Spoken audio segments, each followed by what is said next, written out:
ሰላም ዩቲዩብ ቻናል ተከታዮች በሙሉ እንዲሁ ደግሞ አዲስ ሆናችሁ ወደዚህ የገባችሁ በሙሉ ዩቲዩብ ቻናልን ብዙ ሰዎች ሲከታተሉ ከ180% በላይ ሰብስክራይብ ሳያደርጉ እየተከታተሉ ይገኛሉ እና ለዚህ ቻናል አዲስ ከሆናችሁ ሰብስክራይብ በማድረግ ቀጥላችሁ ላይክንም በመንካት ቀጥሉ ከኛ ጋር። ዛሬ የእግዚአብሔር ቃል አንድ ስፍራ እናያለን። በዛው ቃል ተደግፈን እግዚአብሔር ለኛ የሚሰጠው እግዚአብሔር ሐሳብ እንከፋፈላለን።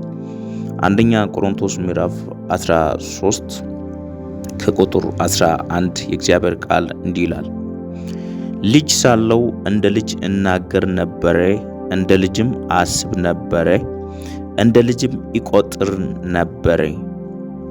ጎልማሳውኜ ግን የልጅነትን ጠባይ ሽሬአለሁ ይላል። ሶስት ሐሳብ በዚህ ቦታ ያነሳል ሐዋርያው ጳውሎስ። ልጅ ሳለው እንደ ልጅ እናገር፣ አንድ እንደ ልጅም አስብ፣ ሁለት እንደ ልጅም ይቆጥር ነበር። ጎልማሳውኜ ግን የልጅነትን ጠባይ ሽሬአለሁ ይላል እና ዛሬ በጥቂት ደቂቃ የምንነጋገረው ብስለት በሚባል ሐሳብ ተነስተን እናወራለን እና ብስለት የሚባለው ዝም ብሎ የሚመጣ ነገር አይደለም። አንድ ዘሎ በሰው ሕይወት ላይ የሚገለጥ አይደለም። ብስለት የሚባል የጸጋ ስጦታ አይደለም። ብዙ ጊዜ ለብዙ ሰዎች እግዚአብሔር ጸጋ ስጦታዎችን ትንቢት መናገር፣ ሊሳን ማውራት ይሰጣል እና በዚህ ቦታ ላይ ሐዋርያው ጳውሎስ 13 ከቁጥሩ 1 ጀምሮ ስለ ፍቅር ያወራ ነበር። ትንቢት መናገር፣ ሊሳን ማውራት እያንዳንዱ ጥሩ ነው፣ ፍቅር ግን ከሌለ ሁሉ ከንቱ ነው ብሎ ያወራል። ይህ ማለት ምን ማለት ነው? ፍቅር ራሱ የሚገልጠው ከብስለት ነው። ስለዚህ ብዙ ጊዜ ብዙ ሰዎች ጸጋ ስጦታ አላቸው። ጸጋ ስጦታ እንዳላቸው እንደዛው ደግሞ ብስለት ውስጥ ላይ የላቸው። በብዙ ሰዎች የምናየው ነገር ይሄ ነው። ብዙ የተቀቡ ሰዎች በጥልቀት ትንቢት ያወራሉ፣ በሙላት የእግዚአብሔር ቃል ያካፍላሉ። ከዛስ ከሰው ጋር ኮሚኒኬት ሲያደርጉ ብስለት የለም፣ ሲነጋገሩ ብስለት የለም፣ የሆነ አስተሳሰብ አስበው ምላሽ ሲሰጡ ብስለት የለም እና በዚህ አጋጣሚ አለያይቸው ያወራሉ። የእግዚአብሔር ጸጋ ስጦታና ብስለት የተለያዩ ናቸው እና እድገትና ብስለት ደግሞ ይለያያል። እድገት የሚባለው አንድ ሕፃን ልጅ ብታስተምሩ ባታስተምሩ በቤታቸው ያድጋል። ቢታበሉ ባታበሉ እግዚአብሔር በሕይወቱ እስካለ ድረስ በየትኛው አንግል ያድጋል። በየትኛው አንግል ስፍራ ብትሰጡ ባሰጡ ለራሳችሁ ብላችሁ ነው ለልጁን የሚያስፈልገው ነገር የምታደርጉት። ነገር ግን ልጁ ምንም ብታደርጉ ያድጋል። አያቴ ቤት ይሁን አክስቴ ቤት ይሁን ተወልዶ የተጣለ ልጅ ብቻ ይሁን ማንም ይሁን እግዚአብሔር ያድጋል ብሎ ወደዚህ ምድር የላከው ልጅ በየትኛው አንግል እንደሚያድግ ሁሉ እድገትና ብስለት ደግሞ ይለያያል። ማንም ያድጋል። አሁን ብዙ ቦታ እድገት ብሎ ተጨንቆ በኢኮኖሚ ያደጉ ሰዎች አሉ። በኢኮኖሚ ስላደጉ ደግሞ አእምሮ በስሏል ማለት አይደለም። ብዙ ሚሊዮነር የሆኑ ግን ከነሱ ይሄ መናገር የሌለበትን የሚያወሩ ማሰብ የሌለበትን አስተሳሰብ አስቦ በሰው ላይ ከውስጥ የሚያፈልቁ እና ለዚህ ሁሉ ወሳኝ ነገር ነው። ሐዋርያው ጳውሎስ በሰዎች ውስጥ ቆሮንቶስ ከተማ ውስጥ የሚገኙ ሰዎች ውስጥ ሊሳን አላችሁ፣ ትንቢት አላችሁ፣ መገለጥ አላችሁ፣ ውስጥ ላይ ብዙ ነገር አላችሁ። አንድ ነገር ግን ውስጥ ላይ የለም። ፍቅር የሚባለው የለም። ይሄ ፍቅር ደግሞ የሚገልጠው ከምንድን ነው ካላችሁ ከብስለት ነው። ፍቅር ባሉት ይቅርታ፣ ምሕረት፣ ደግነት፣ ቸርነት፣ መንፈሳዊ ፍሬ ተብሎ የተጻፉ በሙሉ ከምን ይገለጣሉ ካላችሁ ከብስለት ነው እና ዛሬ ሶስቱን ሐሳቦችን በጥቂት ደቂቃ አነሳለሁ። እሱ እንዲህ ይላል። መጀመሪያ ልጅ ሳለው እንደ ልጅ እናገር ነበር ይላል። እንደ ልጅ መናገር ማለት ነው። እንደ ልጅ መናገር ማለት ልጅ ይሄ ነገር ይሄን ካወራው በኋላ እንዲህ አይነት ተጽዕኖ ያመጣል ወይ አያመጣም አይልም። ካልኩ በኋላ የሚባል አስተሳሰብ ውስጥ አይገባም። የመጣውን ያወራል፣ የመጣውን በሰው ላይ ይጥላል። የመጣውን ይፈርዳል። ከመፍረድ ወደ ኋላ አይልም። ጃጅ ነው የሚያደርገው። ልጅ በየትኛው አንግል ሊል የፈለገው ነገር አያቋቁምም። ከሱ አፍ የተመጣጠነ ወርድ አይወጣም። አሁን ብዙ ጊዜ ስለ የንግግር ችሎታ አልነበረኝም ብላችሁ የምትጨነቁ ሰዎች እና የንግግር ችሎታ የሚፈልቀው ከብስለት ነው።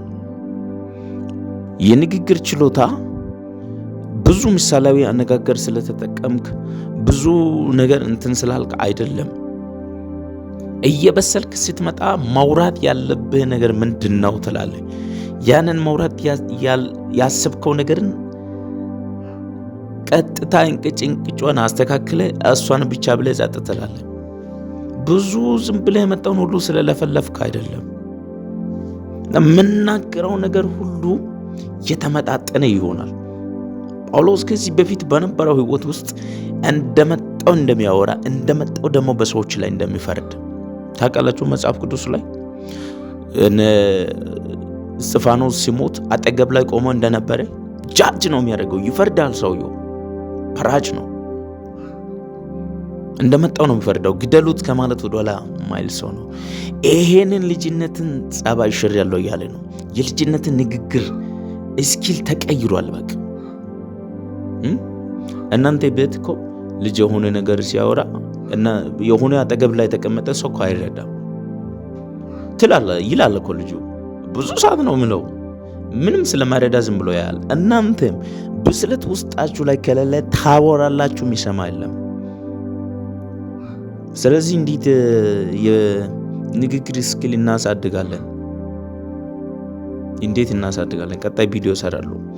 ስለዚህ በየትኛው አንግል የበሰለ ሰዎች ሁኑ። የምታወሩት ነገር ከማውራት በፊት አስቡ። የምታወሩ ነገር አስቡ። እኔ ማን ነኝ በሉት። ራሳችሁን ያላችሁበት ደረጃ ይወቁት። በዛ ሰዓት የምታወራው ነገር የተመጣጠነ የተስተካከለ ይሆናል። እንደ ልጅ አትፍረዱ። እንደ ልጅ አታወሩ። እንደ ልጅ አትጩሁ። አንዳንድ ሰዎች አሉ እያወሩ በስሎ በተስተካከለ ማውራት ባለበት ቦታ ላይ ይጮሃሉ። በቃ አለቀለት። ያንተ ስታንዳርድ ነው የሚያወርደው። ስታንዳርድ ነው በቃ የሚቀንሰው፣ መሬት ላይ ቁጭ የሚያደርገው። ስለዚህ የበሰለ ንግግር ነው። ይሄንን ሁሉ አቁሜያለሁ። አሁን ያልበሰለ ንግግር ብሎ እያወራ ያለው በዛ ቦታ ላይ ሰዎች ሊሳን ያወራሉ። ለምሳሌ ሊሳን ያወራሉ። ሊሳን ማውራት ማለት ብስለት ማለት አይደለም፣ ጸጋ ስጦታ ነው።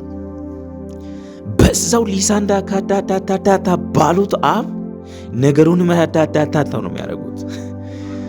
አልመብሰል ያሳያል። ቀጥሎስ ትንቢት የሚያወሩ ሰዎች አሉ። እግዚአብሔር የሰራዊት ጌታ የሚሉ ሰዎች አሉ። በዛው አፍስ እኔ የሚሉ ሰዎች አሉ። እኔ በዚህ ጉዳይ ላይ የሚሉ ሰዎች አሉ። ከመፍረድ ወደኋላ አይሉም። ከማለት ወደኋላ አይሉም። ከመናገር ወደኋላ አይሉም። ይሄ አልመብሰልን ያሳያል። ስለዚህ እኛ እየበሰለን ስንመጣ ጃጅ ለማድረግ አይደለም አፋችን የምንጠቀመው፣ ለፍርድ አይደለም፣ ለማጥፋት አይደለም፣ ለመግደል አይደለም፣ ሰዎችን በሆነ ቦታ ላይ ሼም ለማስያዝ አይደለም። የበሰለ ነገር ከኛ ይፍለቅ። ጸጋ ስጦታ ያላችሁ ሰዎች የበሰለ ነገርን አዘጋጁ። ቀጥሎስ በመንግስት ደረጃ የተቀመጣችሁ ሰዎች፣ እናንተን የሚሰማ ብዙ ሰው አለ፣ ተከታዮች ብዙዎች አሉ። የበሰለ ነገር አውሩ።